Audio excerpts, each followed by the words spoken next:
Ya estamos de regreso en Comunicarte, con más ideas que vibran en voz alta.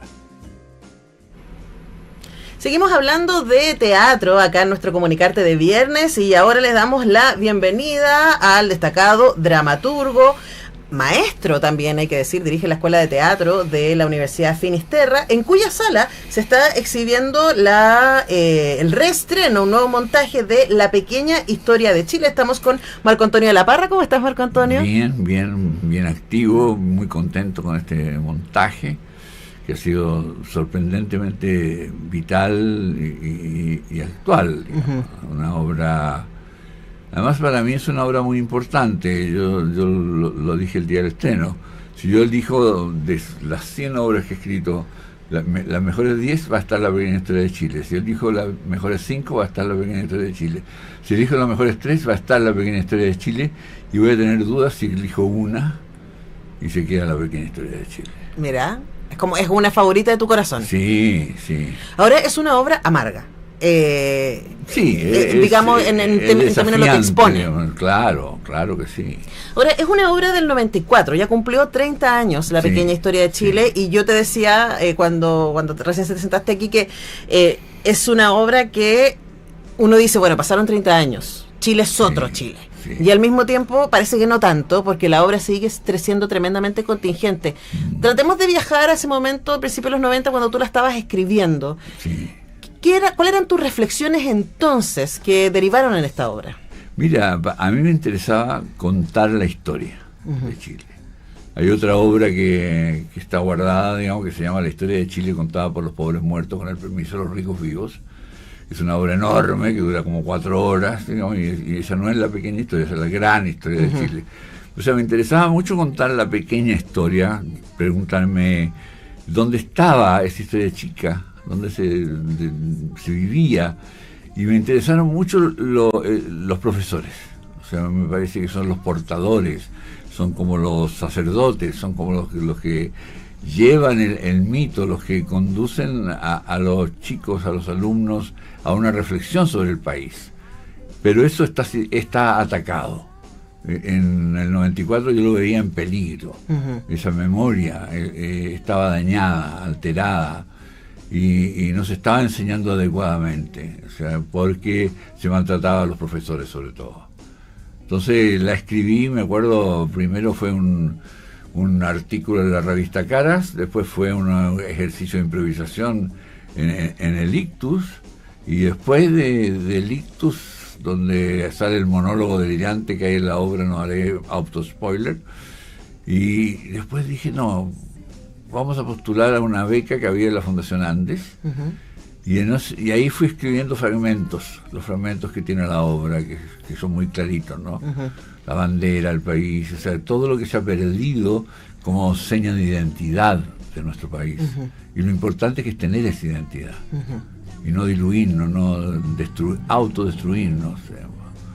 Ahora, hay una doble reflexión en ese relato, ¿no? Por un lado es el relato sobre la historia, qué es lo significante, qué es lo que queda, ¿no? Y por qué hay que pensarlo, cuestionarlo, conocerlo.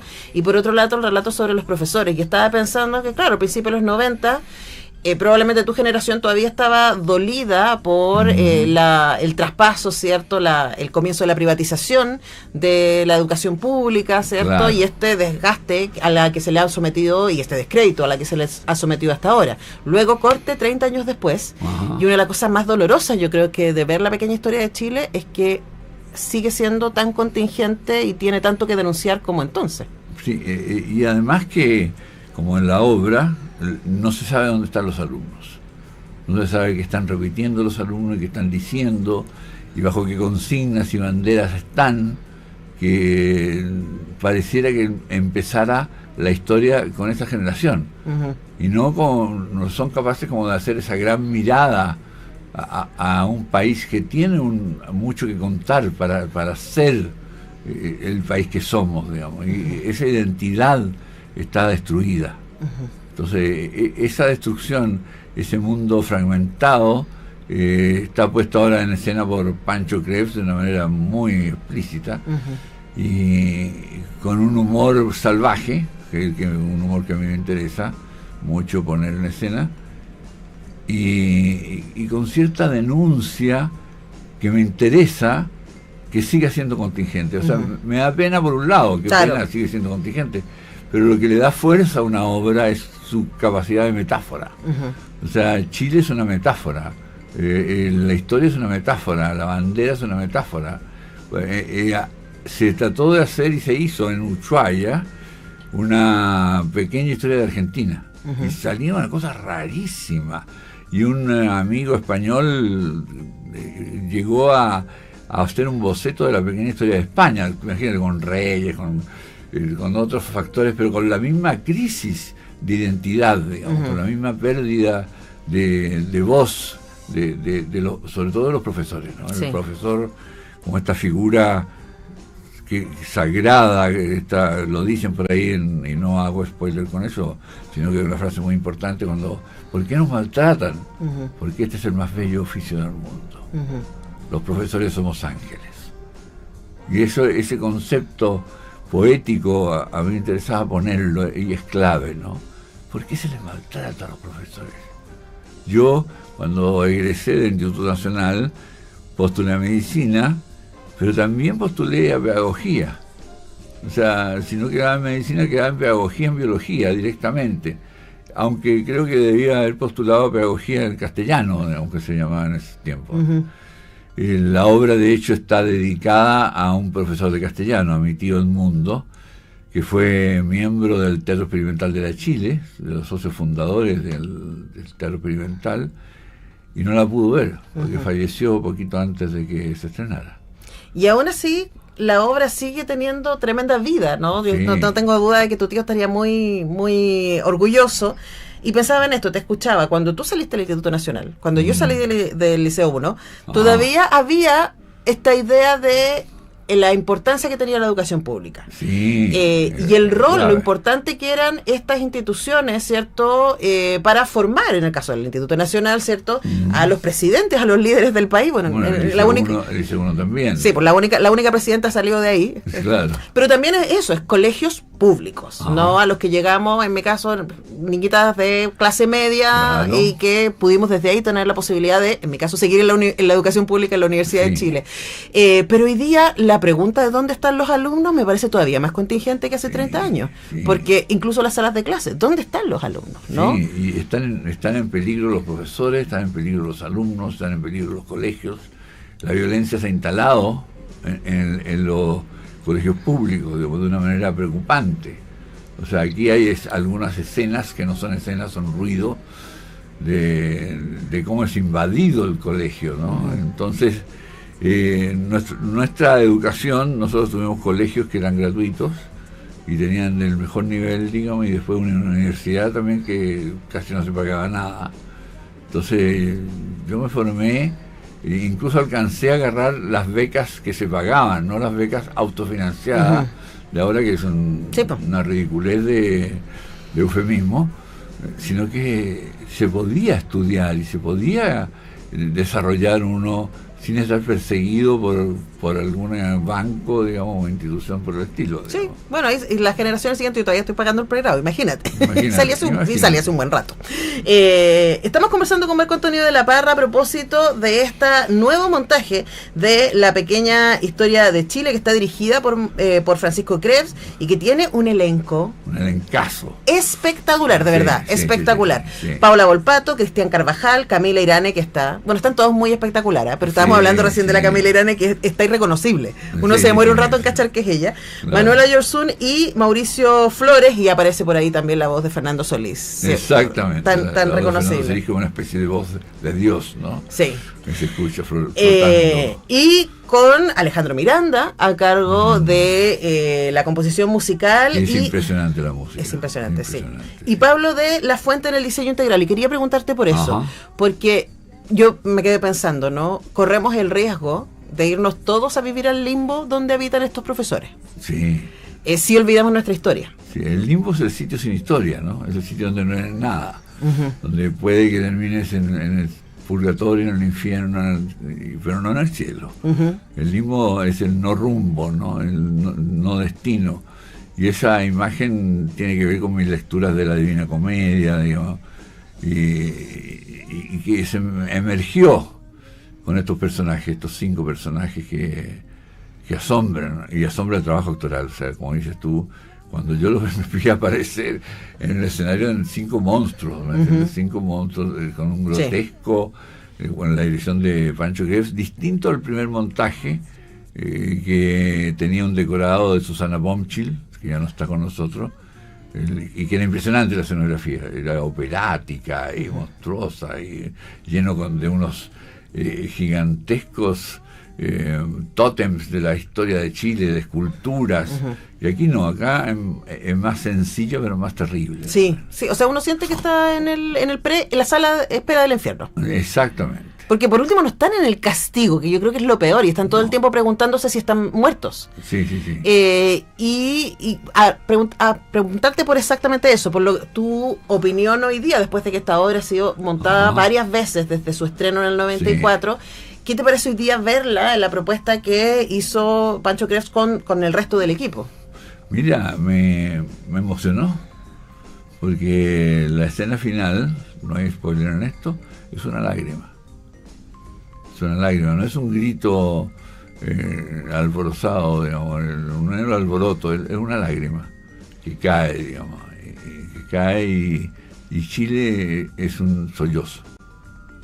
Después de que se ha viajado desde lo ridículo a lo divertido, a lo terrible, ese sollozo que es Chile. ¿Qué queda de Chile? ¿Qué queda de un país sin historia? Es un país inexistente. Es un país que aún no sabemos si está vivo o está muerto. Es un país fantasma. Exactamente. Ahora, recién hablábamos con Gonzalo Robles a propósito de Hamlet, ¿no? Que lo que no se resuelve te fantasmea. Tú eres psiquiatra, que te voy a decir a ti eso. Pero la base, ¿no? Sí. Y probablemente, de nuevo, pienso en el 94, quizás todavía estaba la esperanza de que más temprano que tarde íbamos a tener este diálogo con nuestros fantasmas y con nuestros monstruos. Sí. Hoy día, a estas alturas...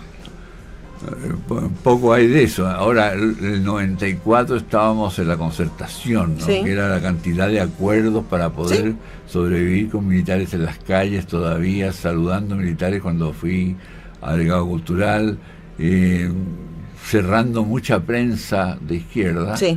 Desapareció La Época, desapareció El Cauce, desapareció el APSI, análisis, desaparecieron, no lo apoyó el gobierno. Entonces uno dice de repente, bueno, ¿quién borró la historia? ¿Quién? ¿Dónde? O sea, ¿cómo se hizo la operación anti-historia de Chile, digamos? Y que hoy está en la pregunta, ¿enseñamos la historia de Chile? Que es dejarnos sin cabeza, sin recuerdo, sin memoria. Sí. Y siendo eso así, Marco Antonio, y a propósito también del Hamlet Multitud, que se hace esa pregunta al principio, ¿no? ¿Cuál es el rol que tienen las artes cuando la historia no se enseña en los lugares donde debería enseñarse? Bueno, las artes se convierten en el reservorio de los fantasmas e imágenes y recuerdos de esta memoria. O sea, están denunciando, están tocando, están contando porfiadamente. Somos estos, seguiremos siéndolo. ¿Cuánto tiempo nos queda de vida con significado, con sentido? Entonces las artes, tenemos los artistas una responsabilidad enorme. Sí, pienso en mi propia experiencia, que no tengo una familia políticamente involucrada, no tengo familiares detenidos desaparecidos ni exiliados. Creo que mis papás eran hippies que se evadieron lo más que pudieron del horror, pero también creo que mi propia formación como ciudadana ha tenido que ver con el arte, ha tenido que mi conciencia política se ha armado, leyendo libros.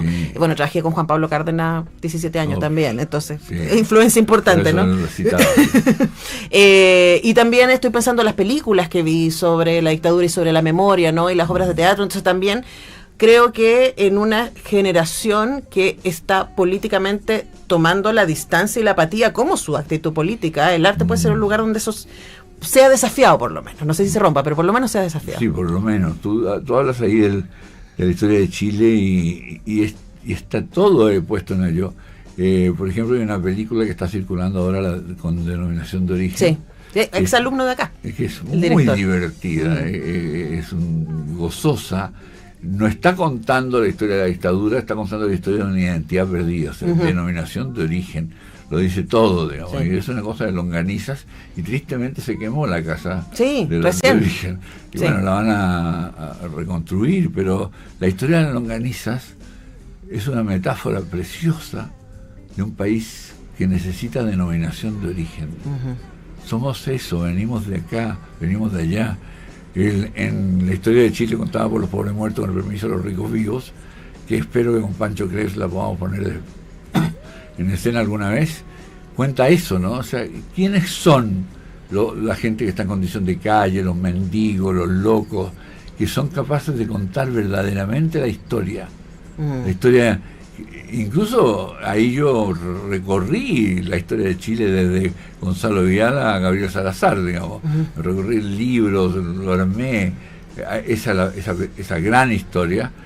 Y ahí aparecieron cosas impresionantes, digamos, de cosas que no cuenta la historia del colegio siquiera. Claro, el canon. Exacto, y lo dice uno de los personajes. Yo voy a enseñar la historia desde el punto de vista de las mujeres, yo voy a enseñar la historia, dice el otro, la historia del hombre común y corriente. Y esa historia que no se cuenta, la pequeña historia de Chile. Sí. Estaba pensando cuando te escuchaba, a propósito, es como la historia que cuentan los marginados, que tenemos tanto que aprender del mundo medieval que hacía carnaval, en donde los locos y los bufones eran los que decían la verdad, y les recordaban al resto, especialmente a los reyes, cuál era el orden de las cosas. Exacto. Y tenían entonces este espacio de respiro y de repensarse antes de, ya, y luego vuelve el orden, ¿no? Vuelve la cuaresma, y etcétera. Pero hay algo ahí que el mundo contemporáneo parece haber perdido. Sí, en la pequeña historia de Chile hay mucho de bufones, ¿no? Sí. Hay un personaje en particular, digamos, que va a llevar el discurso loco, ¿no? Sangüesa, como se llama por el apellido, como en el colegio, ¿no? Entonces, Sangüesa tiene un monólogo que fue con lo que partió, un monólogo absolutamente delirante sobre cómo podría llamarse Chile, cómo podría ser.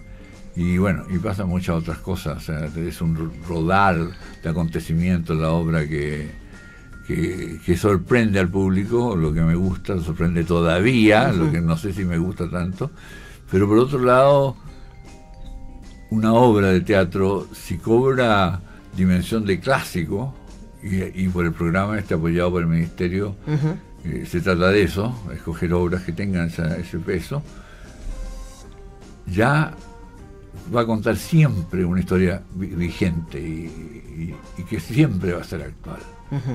Lo que pasa con Hamlet, ¿no? Hamlet siempre es actual. Sí. Dolorosamente. Y siempre es una historia política fuerte, que atraviesa al público, que atraviesa el mundo de la historia, ¿no? Y la pequeña historia, yo estaba muy fascinado con la historia en la escuela francesa, La Petite Histoire, de Georges Duby, entonces, y ahí empecé a contar, bueno, ¿quién cuenta la historia de Chile?